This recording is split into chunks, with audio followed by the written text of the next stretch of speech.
As the second immigration generation, do you think your background influenced a lot on your playwriting?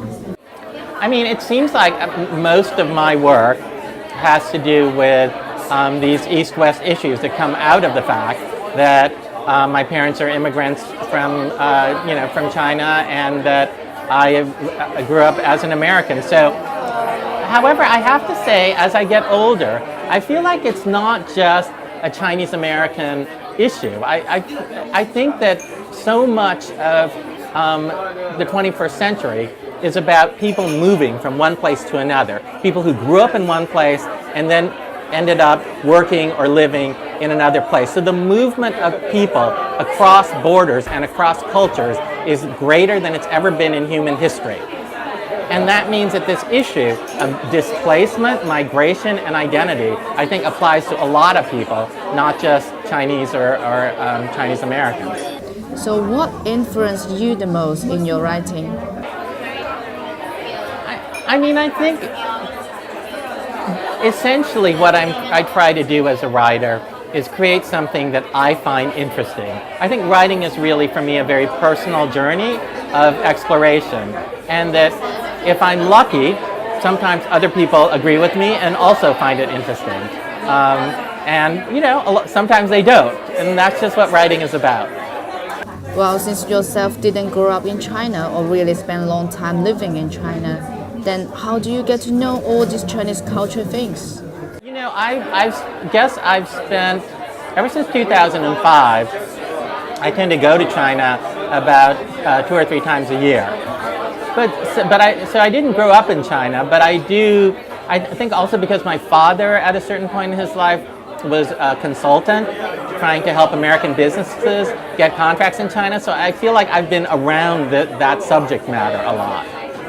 In the future, would you consider moving to China and living for a long time to experience the local culture? You know, it would be interesting for me to live in China for a while. I feel like, I have kids right now who are teenagers, so, it wouldn't be a good moment for me to move, but I'd love to do that at some point. You know, there are a lot of underground theater scenes in Beijing, so when you're in China, do you intentionally get to learn some of them? Well, I think the underground theater scene in Beijing is pretty amazing.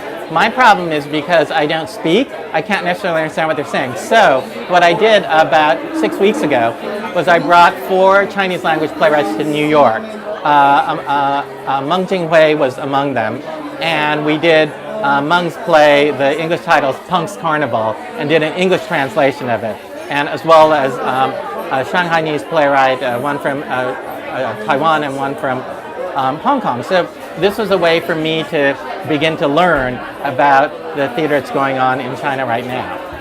In your previous interview, you once said that you didn't like to be called Chinese when you were young, but now you are proud to be a Chinese. So what makes your mind change dramatically? I just think as a kid, like any kid, you just sort of want to fit into the environment that you're part of. And since I was living in I grew up in a neighborhood where there weren't very many other Chinese people, I wasn't that interested in being Chinese. But then as I've grown older, first through the work, because I started writing about it and going, oh, I guess some part of me is very interested in these issues.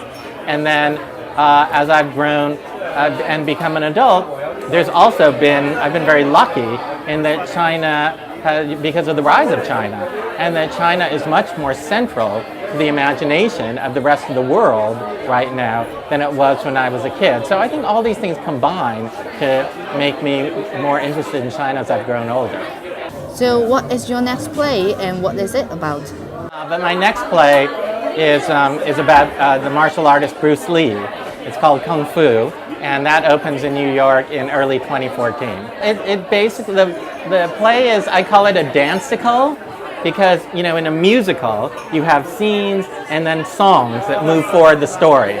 In Kung Fu, you have scenes and then movement, dance, that moves the story, but no songs, nobody sings. So it's kind of a new form, and we'll see how it goes.